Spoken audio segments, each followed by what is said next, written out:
जय हिंद दोस्तों, मैं हूं डॉक्टर ईशान और आप देख रहे हैं आपका अपना YouTube channel being doctor official. उम्मीद करता हूं आप सब लोग बढ़िया होंगे। सो गाइस, जैसा कि आप सभी ने आज के वीडियो का थंबनेल देख लिया होगा, आज ना तो अपन किसी एडमिशन प्रोसेस की बात करने वाले, ना किसी काउंसलिंग प्रोसेस के बारे में बात करने वाले। आज अपन प्रॉपर्ली बात करेंगे पार्शियल ड्रॉपर्स के लिए।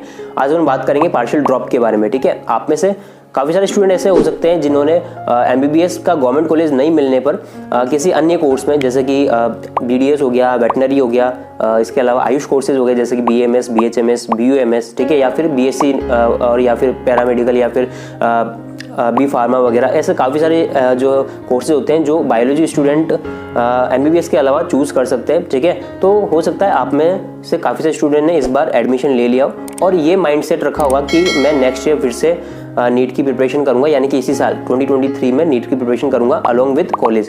तो इसी को कहते हैं अपन पार्शियल ड्रॉप लेना या फिर पार्शियल ड्रॉपर आप लोग बन जाते हैं। ठीक है, सो गाइज बात करेंगे इसी के बारे में कि क्या ये पॉसिबल है, क्योंकि मेरे पास क्या है ना, काफ़ी सारे स्टूडेंट जो मेरे से इंस्टाग्राम पर या फिर टेलीग्राम पर कनेक्टेड है, उनका आजकल काफ़ी कॉमन सवाल आ रहा है कि सर मैंने इस बार वेटनरी में एडमिशन ले लिया है, मैंने बीएमएस में एडमिशन ले लिया है या बीडीएस में एडमिशन ले लिया है और मैं फिर से नीट का प्रिपरेशन करना चाहती हूँ, तो ये क्या ये पॉसिबल हो पाएगा मेरे लिए कि कॉलेज के साथ में मैं नीट प्रिपरेशन को मैनेज कर पाऊँ। ठीक है, और क्या क्या ऐसी डिफिकल्टीज होती है स्टूडेंट जो फेस करते हैं कॉलेज के साथ में अगर नीट की प्रिपरेशन करते हैं, तो क्या क्या डिफिकल्टीज होती है और उनका एक प्रैक्टिकल सॉल्यूशन मैं आपको अपने साथ शेयर करूंगा, आप सभी के साथ शेयर करूंगा। ठीक है, क्योंकि ऐसे काफ़ी सारे स्टूडेंट जिन्हें मैं जानता हूँ पर्सनली, जिन्होंने वेटनरी में एडमिशन लिया था और फिर से नीट की प्रिपरेशन करी थी, या फिर आयुर्वेद में एडमिशन लिया था या किसी भी कोर्स में एडमिशन लिया था, उन्होंने नीट की प्रिपरेशन करी और सीरियस होकर प्रिपरेशन करी और उन्होंने इस बार नीट 2022 में फूड आया और अच्छे मार्क्स के साथ उन्होंने एक अच्छा गवर्नमेंट मेडिकल कॉलेज लिया है। और ऐसे काफ़ी सारे स्टूडेंट मेरे साथ जुड़े हुए हैं। मैं कोशिश करूंगा कि इस चैनल के माध्यम से वो आप सभी को गाइड करने आए। ठीक है,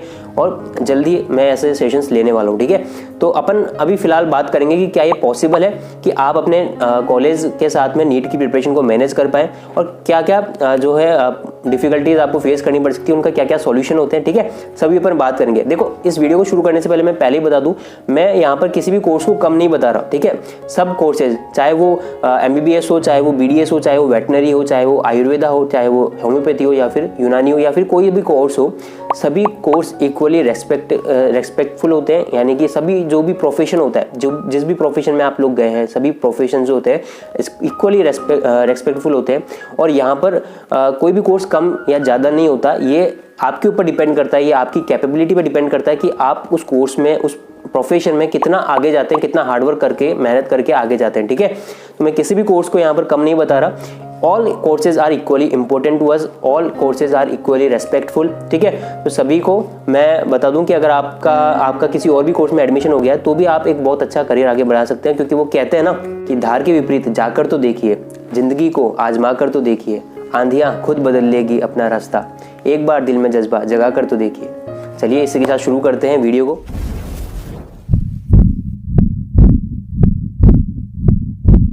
बात करने वाले हैं ऐसी 5 डिफिकल्टीज के बारे में, या फिर यूँ कह लें 5 हिंड्रेंसेस के बारे में, जो कि आपको प्रिपरेशन के दौरान मिल सकती है अगर आप एक पार्शियल ड्रॉपर हैं तो, या फिर यूँ कह लें कि अगर आप कॉलेज के साथ में नीट की प्रिपरेशन कर रहे हैं तो आप कौन कौन सी डिफिकल्टीज फेस करनी पड़ सकती है। वो है सबसे पहली और सबसे मेजर प्रॉब्लम आप कह सकते हैं कि 75% attendance criteria is mandatory in every college. ठीक है, किसी भी कॉलेज में आप जाओ 75% अटेंडेंस क्राइटेरिया मैंडेटरी है।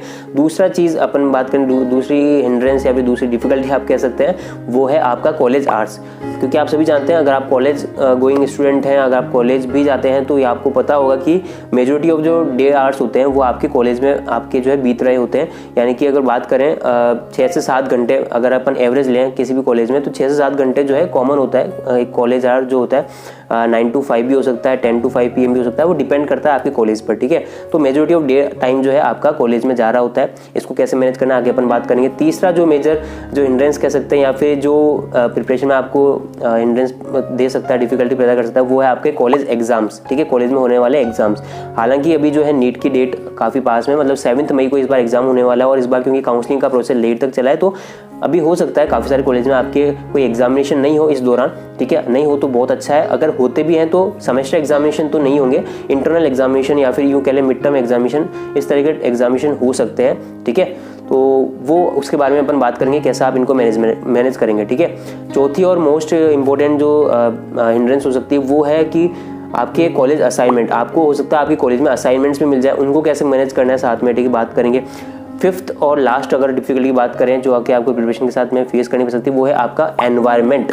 जी हाँ, एनवायरनमेंट का काफ़ी फ़र्क पड़ता है आपकी प्रिपरेशन पे। आपने देखा होगा अगर आप का एनवायरनमेंट सूटेबल, आपके एनवायरनमेंट ऐसा नहीं होगा कि आपकी प्रिपरेशन में सपोर्ट करता हो, तो आप कितना भी कोशिश कर लें, आपका कहीं ना कहीं जो है कुछ ना कुछ टाइम किल हो ही जाएगा ऐसा एनवायरनमेंट में। ठीक है, सभी प्रॉब्लम्स के बारे में अपन बात करने वाले हैं, इनका सॉल्यूशन मैं प्रैक्टिकल आपको दूंगा, क्योंकि ये जो सॉल्यूशन है गाइज वो प्रैक्टिकल है, जो स्टूडेंट अपना चुके हैं और मेरा खुद का एक्सपीरियंस है, तो उसके बेसिस पे आपको दूंगा। ठीक है, तो इस वीडियो को अभी सेलेक्ट कर दीजिए लाइक, और अभी आगे बढ़ते हैं वीडियो की तरफ। पहले अपन बात कर लेते हैं सर अटेंडेंस का क्या करें। अटेंडेंस तो बहुत जरूरी होती है कॉलेज में, और अगर अटेंडेंस शॉर्ट हो गई तो आपको एग्जामिनेशन में नहीं बैठने दिया जाता है, या फिर कई बार कई सारे कोर्सेज में, कई सारे कॉलेजेस में ऐसे नियम होते हैं कि अगर आपने अटेंडेंस मेंटेन नहीं रखी तो आपको आपका रजिस्ट्रेशन भी कैंसिल कर देते हैं। ठीक है, तो अब इसका क्या सोल्यूशन है सर, तो मैं आपको बता दूं गाइज। देखो अभी जो है आपका इनिशियली एडमिशन हुआ है, तो एडमिशन हुआ है तो गाइज आपको क्या करना है, शुरुआत में तो कंप्लीट आपको अपनी अटेंडेंस रेगुलर रखनी है, आपको अटेंडेंस पर ध्यान रखना चाहिए। मैं कहता हूँ कि रेगुलर कॉलेजेस जाइए। ठीक है, कॉलेज जाइए, और अभी स्टार्टिंग में कॉलेज जाइए। ठीक है, और उसमें भी कॉलेज जाने पर भी उस पर आप ज़्यादा फोकस करें। ऐसे सब्जेक्ट को मेंशन की, आप ऐसे सब्जेक्ट को देखिए जिसकी क्लासेस सबसे ज़्यादा लगती है। ठीक है, और ऐसे सब्जेक्ट को आप नोट डाउन कीजिए कि जिसकी क्लासेस कम लगती है वीक में। ठीक है, तो ये इसलिए मैं बता रहा हूँ क्योंकि क्रेडिट आर्ट्स होते हैं, कुछ कोर्सेज के, कुछ सब्जेक्ट के क्रेडिट आर्ट्स होते हैं, वो ज़्यादा इंपॉर्टेंट होते हैं, जो कि इम्पैक्ट करते हैं आपके ओवरऑल लास्ट में जो एग्जामिनेशन होता है उसके स्कोर पर भी। ठीक है, तो क्रेडिट आर्ट जो जिसका ज़्यादा है, जिसकी ज़्यादा क्लासेस लगती है, अगर आप उसके लिए थोड़ी बहुत छुट्टी मार लोगे तो बहुत अच्छा होगा, है ना। उसके लिए आप ले सकते हो कि भैया हाँ अपने हफ्ते में 1 या 2 क्लास मिस कर दी, लेकिन जिस सब्जेक्ट की क्लासें ही कम लगती है उसमें भी आप 1-2 क्लास छोड़ दोगे। मान लो हफ्ते में 3 क्लास लगती है और आपने 2 क्लास मिस कर दी, तो वो एक ही अटेंडेंस काउंट होगी, जिसकी इम्पैक्ट आपको लास्ट में जाके हो सकता है कि आप उसकी अटेंडेंस को भी कवर नहीं कर पाओ। इसलिए मैं ज़्यादा फोकस करूंगा कि जिनकी क्लासेस ज़्यादा लगती है तो उसको क्या कवर अप करना ज़्यादा ईजी होता है। हफ्ते में अगर 6 में से 4 क्लासेस लगेगी तो आप लास्ट में जाके कवर अप कर सकते हैं, लेकिन जिनकी क्लास ही कम लग रही है स्टार्टिंग से, तो आप लास्ट में भी जाते जाते उसको कवर अप नहीं कर पाओगे, है ना। तो इस चीज़ का ध्यान रखें। आप अगर छुट्टी ले रहे हैं या फिर कोई भी क्लास मिस कर रहे हैं तो इस सब्जेक्ट की मत करो जिसकी अटेंडेंस जो है या फिर यूँ कह रहे हैं क्लासेस जो है कम लगती है वीक में, है ना, उसका ध्यान रखें। अब स्टार्टिंग में तो आपको रेगुलर कॉलेज जाना है, लास्ट में जब नीट की डेट आ रही होगी तो आप 1 से 1.5 महीना पहले से थोड़ा बहुत इरेगुलर हो सकते हैं कॉलेज में। ठीक है, इरेगुलर भी इसलिए होंगे क्योंकि आपको हो सकता है टेस्ट सीरीज ज्वाइन करनी हो, टेस्ट सीरीज भी क्योंकि मैंडेटरी हो जाती है टेस्ट सीरीज वगैरह, या फिर खुद का रिवीजन भी करना होता है, समय देना होता है, तो इसके लिए आप इरेगुलर कर सकते हैं लास्ट के मंथ्स में। ठीक है, और तीसरी हैक मैं आपको बताऊं अटेंडेंस का, तो वो है मेडिकल लीव। ठीक है, आप मेडिकल लीव पर जा सकते हैं। काफ़ी सारे कॉलेज होते हैं जो 1 महीने की मेडिकल लीव ग्रांट कर सकते हैं, या फिर 20 से 25 दिन की तो दे ही देते हैं। ठीक है, कॉलेजेस, या फिर कई हो सकता है आपके कॉलेज में ज़्यादा टाइम ड्यूरेशन का मेडिकल लीव एक्सेप्ट किया जाता हो, तो वो एक बार अपने कॉलेज का देख लीजिए कितना टाइम तक वो मेडिकल लीव आपकी ग्रांट कर सकते हैं, उसका आप जरूर से फ़ायदा उठाओ। देखो सब लोग उठाते हैं, आप लोग को भी उठाना चाहिए, क्योंकि ये मान लीजिए कि आपको पूरा का पूरा टाइम आपको डेज आपको दे देंगे, जो कि आपको नीट की प्रिपरेशन में काफ़ी हेल्प करेगा। और ये मैं कहूँगा कि आपका जब नीट आ रहा होगा ना पास में, तब लीजिएगा ये मेडिकल लीव्स। ठीक है, उसमें ज़्यादा आपके ये जरूरी रहेगा। तो ये मैंने अटेंडेंस का आपको फॉर्मूला बता दिया, ये आपको हैक्स बता दी जिससे आप अपनी अटेंडेंस को मेंटेन कर सकते हैं। और लास्ट में देखो नीट इस बार क्या है आपके लिए वरदान है कि भाई 7 मई को होने जा रहा है, इस बार जल्दी नीट होने जा रहा है, तो आपके क्या है कि इतनी क्लासेस भी नहीं लगी, आपके पास पूरा एक मतलब कि यूँ मान लीजिए अगर 5 महीने अगर जा रहे हैं साल के, तो बच्चे हुए जो आखिरी जो 7 महीने रहेंगे ना, उसमें आप कवर अप भी कर सकते हो। ठीक है, तो वो आपके लिए ये अच्छा है कि इस बार नीट थोड़ा जल्दी हो गया, थोड़ी जल्दी डेट मिल गई, हालांकि आपको प्रिपरेशन के लिए कम समय है। ठीक है, चलिए, तो ये अपने अटेंडेंस की बात करी। सो नेक्स्ट जो प्रॉब्लम स्टूडेंट फेस करता है, पार्शियल ड्रॉपआउट फेस करता है, वो है आपके कॉलेज के आर्ट्स। ठीक है, कॉलेज आर्ट्स आप सभी को पता है डे आर्ट्स होते हैं, और काफ़ी सारे कॉलेज में 6 से 7 घंटे या फिर 6 घंटे तो आप मान लीजिए कॉलेज में बीतते ही अगर आप कॉलेज जाते हैं तो।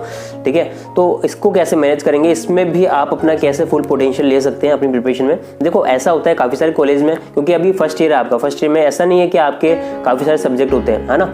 फर्स्ट ईयर में आपके बता दूं 3-4 सब्जेक्ट ज़्यादा आपके होते होंगे, अगर आपने किसी वेटनरी में या फिर BMS में एडमिशन लिया तो उसमें क्या होता है ना कि आपका ऐसा नहीं है कि हफ्ते में आपके या फिर दिन में पूरे ना सारे सब्जेक्ट की क्लास लगती हो। आपका हो सकता है बीच में गैप होता है 1 से 2 घंटे का, हो सकता है किसी घंटे में आपके प्रैक्टिकल के लिए गैप मिल रखा हो आपको। ठीक है, उसमें भी आपको पता है कि टीचर्स अगर नहीं आ रहे हैं तो आप अपनी प्रिपरेशन उस दौरान कर सकते हैं, यानी कि कॉलेज आर्ट्स को भी फुल यूटिलाइज कर सकते हैं अगर आप उसमें फ्री हैं तो। ठीक है, यानी कि अगर आपका क्लास नहीं लग रही है, आपके टीचर्स नहीं आ रहे, तो आप लोग लाइब्रेरी जाकर के अपनी स्टडी कर सकते हैं। तो यानी कि आपको मैं कहना चाहूँगा कि वो जो कॉलेज आर्ट्स का जो 6 से 7 घंटे का समय आपका यूं का यूं मतलब बिना नीट की प्रिपरेशन के जाने वाला था, उसको भी आपने यूटिलाइज कर लिया, उसके भी कुछ आर्ट्स स्किल कर लिए जिससे में आप अपनी प्रिपरेशन कर सकते हैं, ठीक है। ये आपको करना होगा।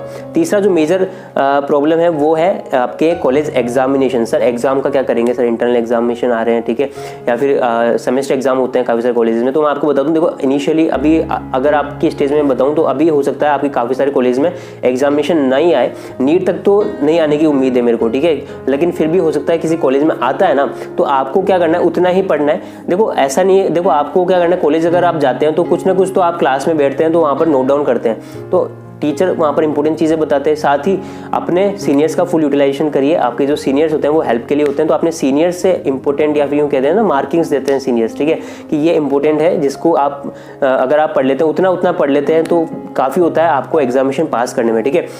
देखो अब आप इस चीज़ में टॉप करने की नहीं सोच सकते कि मैं नीट की प्रिपरेशन भी करना चाहता हूँ, साथ में मैं कॉलेज में टॉप भी करना चाहता हूँ, हर जगह मैं एक्सेल करना चाहता हूँ। तो ये चीज़ थोड़ी बहुत हो सकता है आप लोग कैपेबल हो तो आप कर भी लें, लेकिन ये थोड़ा डिफिकल्ट हो जाता है कि आप टॉप भी करने की सोचें और आप नीट भी क्रैक करने की सोचें, है ना, और दो नाव पे सवार हो जाए। ऐसा चीज़ पॉसिबल नहीं होती है। अगर आप कर सकते हैं तो आप बहुत बढ़िया है, लेकिन अगर आप फुल पोटेंशियल एक चीज़ को देते हैं तो दूसरी चीज़ का थोड़ा कम हो ही जाता है, वो आपको मैं बता दूं। लेकिन आप पास होने जितना जरूर कर सकते हैं कॉलेज में, ये जरूर है। वो आप अपने सीनियर्स की मदद ले सकते हैं। सीनियर्स इंपॉर्टेंट आपको मार्क कर देंगे कि ये चीज़ें इंपॉर्टेंट है जिसको आपको पढ़नी चाहिए, वो एग्जामिनेशन में आ सकती है, ठीक है।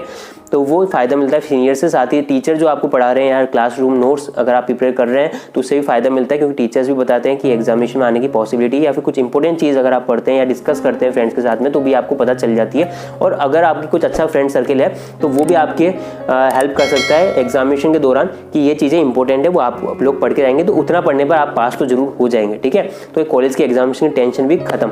नेक्स्ट अगर अपन बात करते हैं कि जो नेक्स्ट जो प्रॉब्लम है असाइनमेंट्स का क्या करें सर, कॉलेज में असाइनमेंट देते हैं टीचर, उसके मार्क्स भी छूटते हैं फाइनल एग्जाम में। तो आपको बता दूं, देखो ऐसे असाइनमेंट जिनको करना बहुत ज़्यादा मैंडेटरी है या फिर इमीडिएटली करना ही पड़ेगा, उसका तो कोई सॉल्यूशन नहीं है। आपको फर्स्ट प्रायोरिटी उसी को देनी चाहिए और कोशिश करना कि अपनी प्रिपरेशन का हिस्सा नहीं जाए उसमें, ठीक है। अगर आप कॉलेज में फ्री हैं तो कॉलेज का काम कॉलेज में करें, ठीक है। असाइनमेंट का काम असाइनमेंट कॉलेज में कर लें, ठीक है।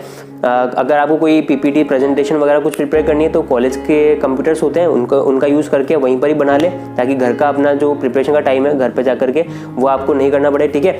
साथ ही अगर ऐसा कोई असाइनमेंट है जिसको अगर आप बाद में भी सबमिट करते हैं तो भी चलेगा, तो उसको अभी होल्ड पर रखें, नीट के बाद में अच्छे से बना लेना, ठीक है, कोई दिक्कत नहीं है। ये असाइनमेंट का सॉल्यूशन भी आपको मिल गया है, ठीक है। फिफ्थ जो मोस्ट इंपॉर्टेंट जो प्रॉब्लम है वो है आपका एनवायरनमेंट। जी हाँ गाइज, एनवायरनमेंट का बहुत फर्क पड़ता है।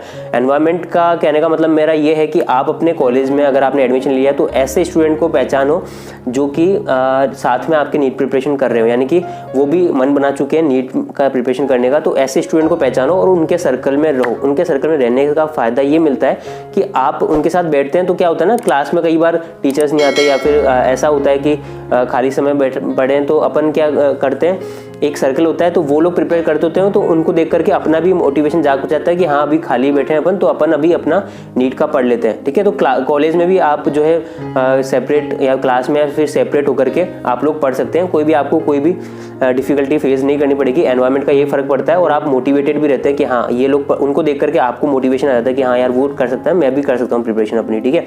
और साथ ही कोशिश करना कॉलेज में अगर आप हॉस्टल ले रहे हैं, देखो एनवायरनमेंट का फर्क हॉस्टल पे भी पड़ता है। अगर आप हॉस्टल ले रहे हैं तो फिर यार सिंगल रूम अगर आपके अवेलेबल है तो बेस्ट रहेगा, या फिर अगर आप डबल में भी ले रहे हैं, ठीक है, तो ऐसे स्टूडेंट के साथ रहें जो कि साथ में आपकी नीट की प्रिपरेशन कर रहा हो, है ना, क्योंकि वो आप दोनों साथ में करेंगे तो आपके मैनेज भी हो जाएगा, ठीक है, क्योंकि उसको देख करके आप मोटिवेट होंगे, आपको देख के हो सकता है वो मोटिवेट हो जाए, ठीक है। तो कुल मिलाकर के आपका एनवायरनमेंट अच्छा होना चाहिए। और अगर ऐसा पॉसिबल नहीं हो पा रहा है तो मैं कहूँगा कि आप लोग हॉस्टल ना लेकर के एक रूम रेंट पर ले रहे हैं जो कि कॉलेज के पास ही हो, कॉलेज के पास ही कोई रूम अरेंज कर ले, जिससे कि आपका आने जाने का समय भी ज़्यादा नहीं लगे, कॉलेज के पास ही रहेगा तो, और ऐसा कुछ माहौल भी नहीं रहेगा कि अपन को अपनी प्रिपरेशन में डिफिकल्टी फेस करनी पड़ रही हो, ठीक है। तो ये 5 मैंने डिफिकल्टीज या प्रॉब्लम्स मैंने आपके साथ शेयर करी, उनके सॉल्यूशन प्रैक्टिकल मैंने आपको बताया जो कि आप करते हैं तो डेफिनेटली आपको फायदा होगा अगर आप पार्शियल ड्रॉपर हैं तो। और इसी तरह के आगे जो है पार्शियल ड्रॉपर्स के लिए मेरे वीडियोस आते रहेंगे कि कैसे आपको मैनेज करना चाहिए टाइम, कैसे आप कॉलेज का मैंने अभी आपको प्रॉब्लम बताई। अगले आने वाली वीडियोज में अपन बात करने वाले हैं कि